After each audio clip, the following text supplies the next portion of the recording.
Graça e paz, meu amado, minha amada de Deus. Estamos aqui para mais um encontro com a palavra de Deus em família. Vamos orar? Senhor Deus, obrigado, Pai, por mais esta oportunidade, Senhor, de anunciar Tua palavra, refletir sobre ela e sermos, Pai, transformados por ela, pela renovação da nossa mente, Senhor. Que nós possamos nos esvaziar de tudo aquilo que o mundo colocou em nosso coração e na nossa mente e que é contrário à tua vontade, ao teu amor, à tua misericórdia, à tua palavra. Mas que nos deixemos, Pai, renovar, nos transformar pela renovação da mente, para que nós possamos, ó Deus, conhecer quão boa, agradável e perfeita é, Senhor, a Tua palavra, a Tua vontade. Que possamos andar, Senhor, nos Teus caminhos, sem nos desviar dele, Pai, porque a nossa alegria é estar na Tua presença, Senhor. Em nome de Jesus, oramos e assim agradecemos. Amém. Amados, eu quero refletir com vocês hoje sobre um texto que está lá em Atos. Atos do Espírito Santo através dos apóstolos. Esse é o nome mais apropriado para este livro, que foi escrito por Lucas, que foi o único escritor no Novo Testamento que não era judeu, não era da descendência de Israel. Era um gentil, médico, né? Amigo de Paulo, caminhava com Paulo, provavelmente foi convertido por ele. E naturalmente escreveu Atos dos Apóstolos depois de ter feito ali, como ele mesmo diz no início, né, do seu capítulo, do seu livro, depois de acurada pesquisa, né? Então ele foi um historiador. Acredito que quando o apóstolo Paulo ficou preso em Cesareia durante 2 anos, esperando para ser enviado a Roma, ele esteve lá com os apóstolos, com os discípulos em Jerusalém, inclusive com Pedro e todos os demais, para escrever, né? Para entender a história em ordem cronológica. E ele registra, né? Ele caminha junto com Paulo e vai registrando tudo aquilo que é conhecido aí como o início da Igreja de Jesus Cristo. A igreja primitiva, né? E ela é muito rica porque nos ensina como ser igreja. Se nós olharmos Atos capítulo 2, verso 42, uma característica de como viviam os cristãos naquele tempo, diz assim: e perseveravam na doutrina dos apóstolos e na comunhão, no partir do pão e nas orações. Qual era a doutrina dos apóstolos? A doutrina dos apóstolos é a doutrina de Deus, que Jesus Cristo ensinou a eles, e que eles ensinam em todas as suas cartas e nos evangelhos no Novo Testamento. Então, se você quiser conhecer a verdadeira doutrina de Deus, que é a doutrina da salvação, o evangelho, né?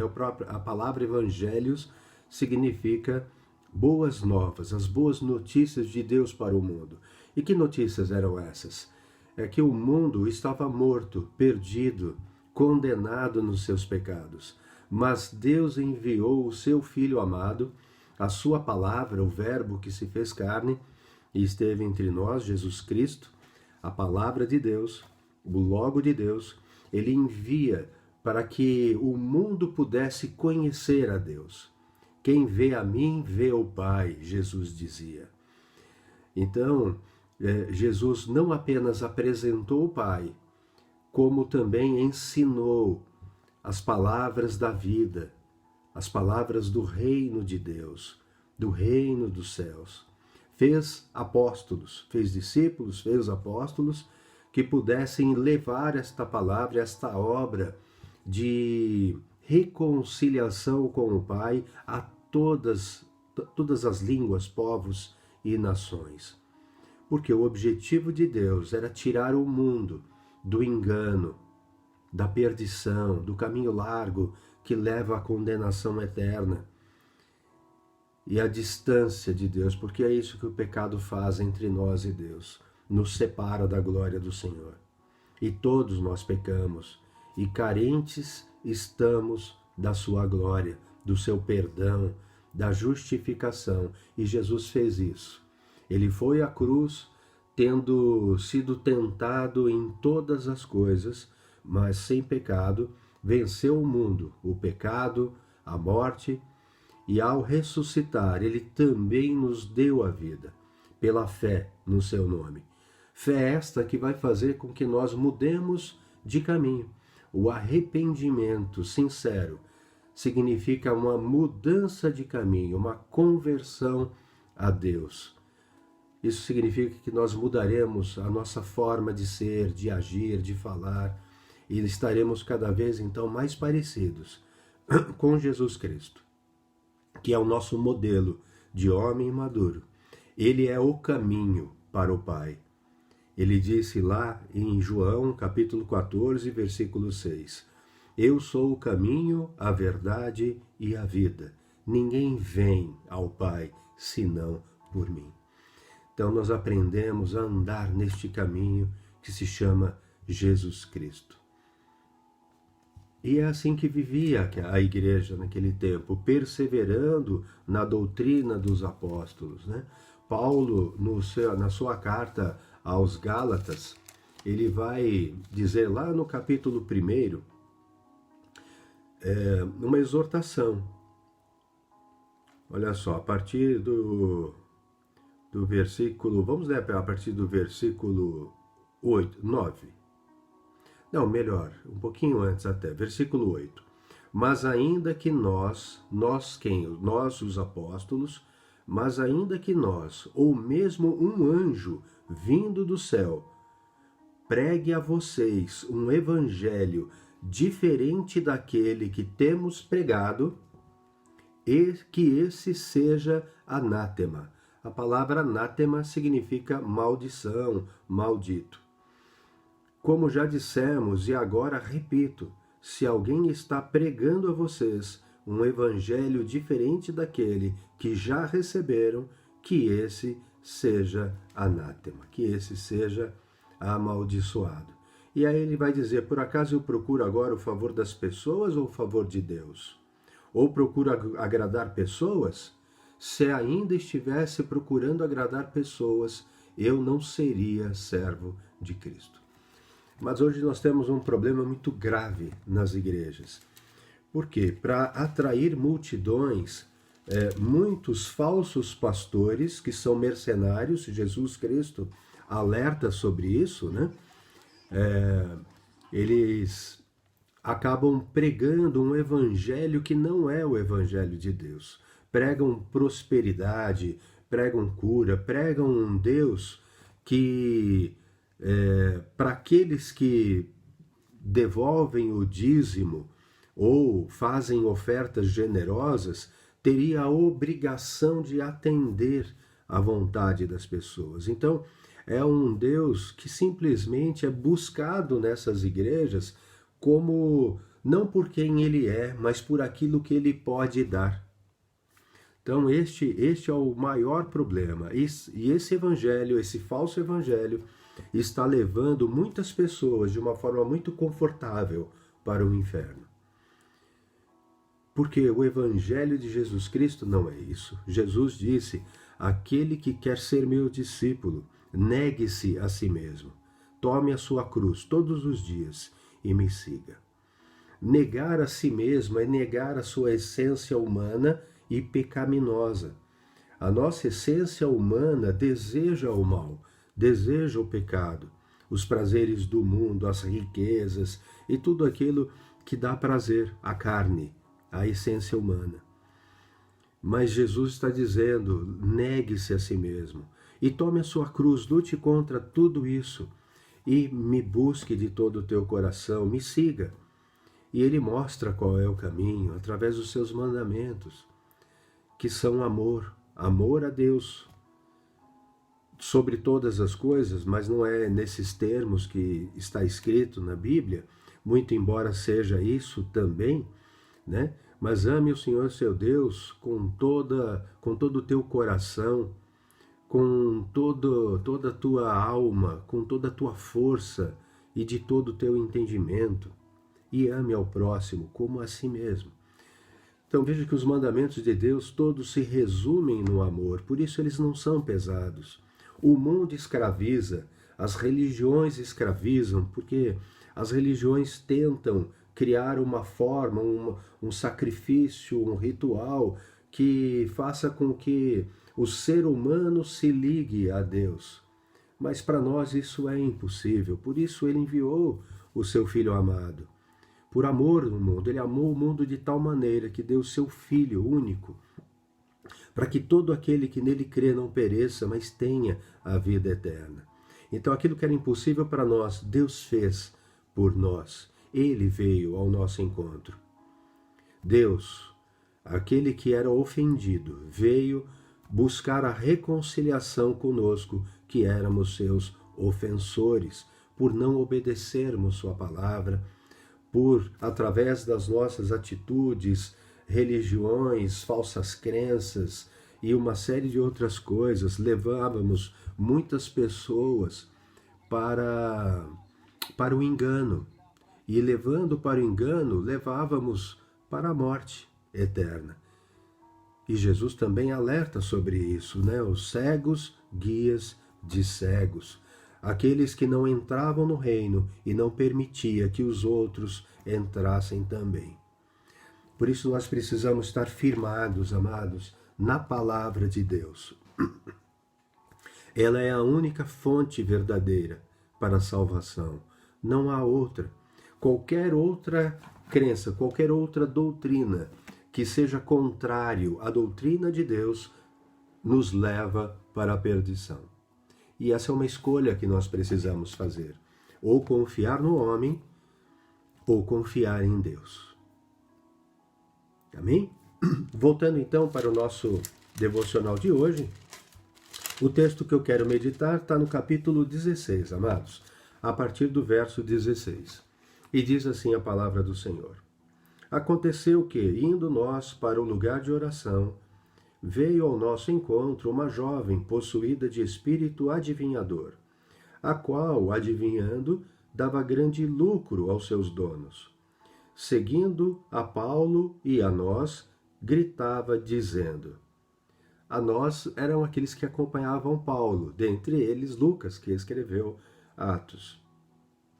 Estes homens são servos do Deus Altíssimo e anunciam a vocês o caminho da salvação. Isso se repetiu por muitos dias. Então Paulo, já indignado, voltando-se, disse ao Espírito: em nome de Jesus Cristo, eu ordeno que você saia dela. E na mesma hora o Espírito saiu.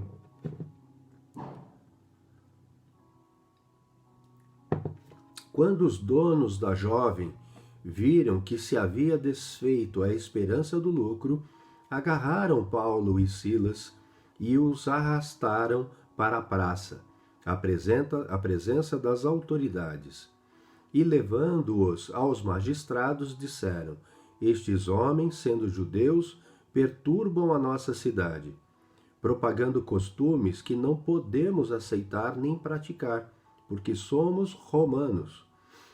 Então a multidão se levantou unida contra eles, e os magistrados, rasgando-lhes as roupas, mandaram açoitá-los com varas. E depois de lhes darem muitos açoites, os lançaram na prisão, ordenando ao carcereiro que os guardasse com toda segurança. Este, recebendo tal ordem, levou-os para o cárcere interior e prendeu os pés deles no tronco. Por volta da meia-noite, Paulo e Silas oravam e cantavam louvores a Deus, e os demais companheiros de prisão escutavam. De repente, sobreveio tamanho terremoto que sacudiu os alicerces da prisão. Todas as portas se abriram e as correntes de todos os presos se soltaram. O carcereiro despertou do sono e, vendo abertas as portas da prisão, puxando da espada, ia suicidar-se, pois pensou que os presos tinham fugido. Mas Paulo gritou bem alto: não faça nenhum mal a si mesmo, estamos todos aqui. Então o carcereiro, tendo pedido uma luz, entrou correndo e, trêmulo, prostrou-se diante de Paulo e Silas.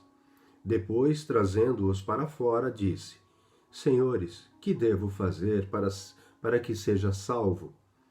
E eles responderam: Creia no Senhor Jesus, e você será salvo, você e toda a sua casa. E pregaram a palavra de Deus ao carcereiro e a todos os que faziam parte da casa dele. Naquela mesma hora da noite, cuidando deles, lavou-lhes as feridas dos açoites. Logo a seguir, ele e todos os membros da casa dele foram batizados. Então, levando-os para a sua própria casa, deu-lhes de comer, e com todos os seus manifestava grande alegria por ter crido em Deus. Amém? Até aqui. Amados, esse texto ele é muito rico e maravilhoso ao mesmo tempo, né? A gente vai ver aqui que eles estavam ali numa cidade, né? Que era uma cidade onde morava a Lídia, que era de Tiatira. A gente pode ver isso no versículo 11 do mesmo capítulo, mas eles estavam em Filipos. E aí então havia ali uma jovem que tinha os seus empresários. Essa jovem, ela tinha um dom de adivinhar as coisas. Ela era um espírito adivinhador. Não era um dom de Deus, não era um dom dado pelo Espírito Santo, mas era algo que foi colocado nela por um espírito, ou seja, por um demônio. E ela adivinhava. E o que ela dizia não era mentira. Ela estava ali caminhando, né, acompanhando Paulo, Silas e os discípulos, dentre eles Lucas, e ficava dizendo: esses homens são servos do Deus Altíssimo e anunciam a vocês o caminho da salvação. Então, se ela estava fazendo ali, estava dizendo o que era verdade, estava falando que Paulo, Silas e todos eram servos do Deus Altíssimo e anunciavam o caminho da salvação, por que será que Paulo ficou tão indignado, como está escrito no versículo 18, a ponto de voltar para o Espírito e diz: em nome de Jesus Cristo eu ordeno que você saia dela? E o Espírito imediatamente saiu, o demônio saiu dela. E ela então perdeu aquela capacidade de adivinhar, né? Aquela visão extraordinária, né? Uma visão anormal, né?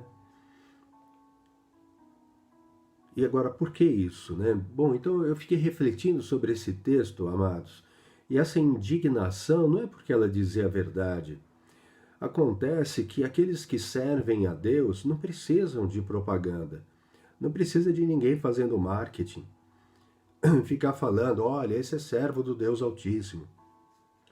Amados, há duas coisas que nós precisamos ter muito cuidado ao anunciar, ao pregar o Evangelho. Nós precisamos tomar cuidado, em primeiro lugar, com os elogios. Porque o elogio, ele pode provocar no coração daquele que prega orgulho. E aí ele achar que merece as honras, merece toda a glória, e acaba então assumindo a posição que não lhe cabe, que é Deus, é de Deus. Nós somos apenas instrumentos do Senhor para levar a sua palavra, mas a obra quem faz é Deus. Os milagres quem faz é Deus. Quem atende às orações é Deus. Quem revela no coração das pessoas a palavra que foi pregada é Deus, através do Espírito Santo, pela graça de Jesus Cristo. Então, tomem cuidado com os elogios. Não deixe que isso se torne um orgulho para você. Lembre-se, a glória é sempre do Senhor.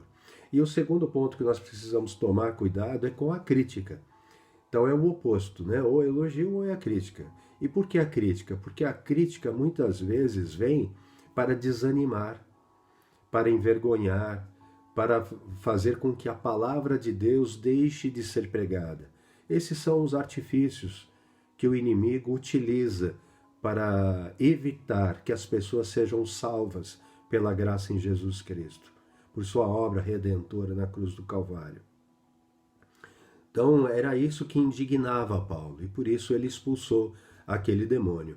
E aí os empresários daquela moça, vendo que por culpa deles terem expulsado aquele demônio, resolveram levar Paulo aos magistrados, e aí começam então a acusá-los, a ponto deles serem então açoitados e presos. Mas ainda me chama a atenção o seguinte, né? Ao nome de Jesus, os demônios se submetem. Eu ordeno em nome de Jesus que você saia dela, foi o que Paulo disse. E em nome do Senhor Jesus, aquele demônio obedeceu a Paulo, que era um ser humano. Não porque Paulo fosse alguém ou algo que tivesse algum poder, mas porque ao nome de Jesus Cristo os maus espíritos se submetem. É óbvio que eu só posso falar em nome de Jesus se eu de verdade crer no nome do unigênito Filho de Deus. Se eu crer que Jesus, de todo o meu coração, é Deus, o Pai, o Filho e o Espírito Santo, um Deus que são três pessoas, mas um único Deus, um mistério incompreensível para nossa mente humana, ilimitada, que só consegue compreender coisas que possam ser comparadas a este mundo natural. E Deus não pode ser comparado a nada do que há neste mundo natural. E é por isso que Deus, no seu segundo mandamento, diz: não façam imagens de escultura, né, nem nada que se pareça com algo no céu, da terra ou debaixo da terra, para as adorar. Não preste culto a essas coisas. E Deus vai falar isso ao longo do Antigo Testamento todo e também no Novo, que nós devemos adorar a Deus em espírito e em verdade. Mas é essa a explicação, porque Deus não pode ser comparado a nada deste mundo natural. Ele é o Criador de todas as coisas. Continuando aqui, amados. Então, o verso 19, né? Quando os donos da jovem viram que se havia desfeito a esperança do lucro, agarraram Paulo e Silas e os arrastaram para a praça, à presença das autoridades, levando-os aos magistrados, disseram: estes homens, sendo judeus, perturbam a nossa cidade, né? Propagando costumes que não podemos aceitar nem praticar, porque somos romanos. Então isso daqui a gente já leu e eu já expliquei a vocês, mas o mais interessante é que depois que eles são presos lá no cárcere, no interior do cárcere, e eles são acorrentados pelos pés em um tronco, conforme está aqui no versículo 24.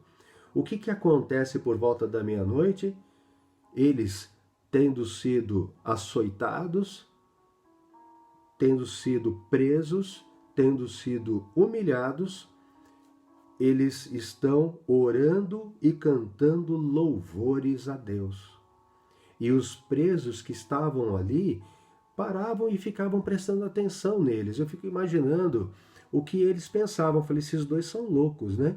Eles estão cantando, orando, cantando louvores a Deus. Estão ali presos, acorrentados. Foram açoitados por causa dessa fé que eles ensinam. Só podem ser loucos, né? Então eles estavam admirados vendo Paulo e Silas alegremente cantando e orando ao Senhor. Só que o que vai acontecer de repente? Vem um grande terremoto, sacode os alicerces da prisão, está no verso 26. Todas as portas se abrem e as correntes de todos os presos se soltam. Olha o poder de Deus. Amados, sob a mão poderosa de Deus, as correntes se quebram, as portas se abrem, a justiça é feita, porque Deus é todo-poderoso. E aquilo deve ter provocado um barulho que o carcereiro, no verso 27, desperta do seu sono. E aí ele vai, e a hora que ele olha, vê as portas abertas, ele imaginou que todos tivessem fugido. E o que acontecia com os carcereiros, né, as guardas que deixavam, né, entre aspas, o fugitivo ir embora. Eles sofriam a pena daqueles presos. Foi o que aconteceu com aquelas 4 guarnições de 4 soldados que foram mortos a mando de Herodes porque permitiram a fuga de Pedro.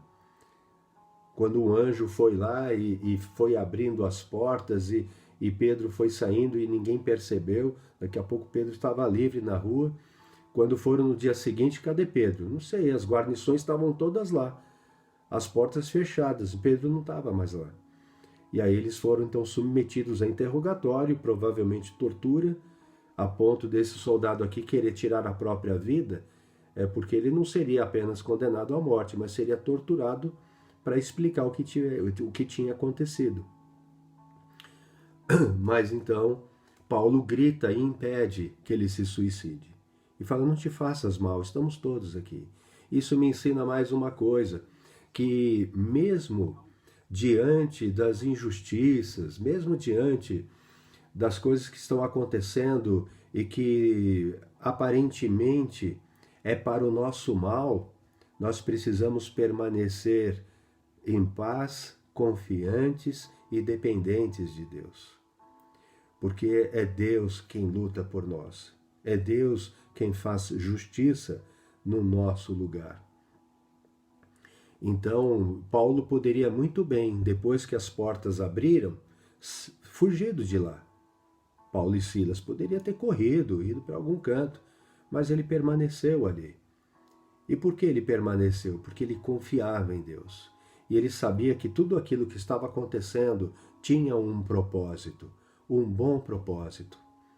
Paulo vai dizer na sua carta aos Romanos, capítulo 8, versículo 28, e todas as coisas cooperam para o bem daqueles que amam a Deus e que são chamados segundo o seu propósito. Tudo coopera para o bem. Então Paulo sabia disto, e por isso ele permaneceu. Amados, se Paulo e Silas tivessem fugido, aquele carcereiro, ele seria condenado à morte e não aconteceria com ele e com a sua casa aquilo que Deus já havia predeterminado. E olha só, né? Verso 29, então o carcereiro, tendo pedido uma luz, entrou correndo e trêmulo, prostrou-se diante de Paulo, depois trazendo para fora, disse, senhores, que devo fazer para ser salvo? Aquele carcereiro, ele sabia o motivo pelo qual Paulo e Silas estavam presos. Ele provavelmente ouviu a respeito da pregação do Evangelho de Jesus Cristo. Ele sabia dessas coisas. E ao perceber aqueles sinais que aconteceram, o poder de Deus ali e a permanência de Paulo, aquilo tudo deu uma autoridade tamanha para Paulo que o carcereiro se prostra diante dele e pergunta o que eu devo fazer para ser salvo. Eu quero essa salvação. Eu quero ter essa fé que você tem. Eu quero experimentar o poder de Deus como você experimenta. Eu quero me render a Deus. Eu quero ser salvo. E aí então, Paulo e Silas diz, né? Eles respondem, né? Creia no Senhor Jesus e você será salvo, você e toda a sua casa. Amados, essa é uma promessa de Deus que eu tenho experimentado na minha vida. Creia no Senhor Jesus e você e toda a tua casa, toda a tua família, os meus filhos, meus genros, noras, meus netos, todos serão salvos também. Serão alcançados, essa é a promessa do Senhor. E isso não teria acontecido na vida daquele carcereiro se Paulo tivesse fugido quando a porta abriu.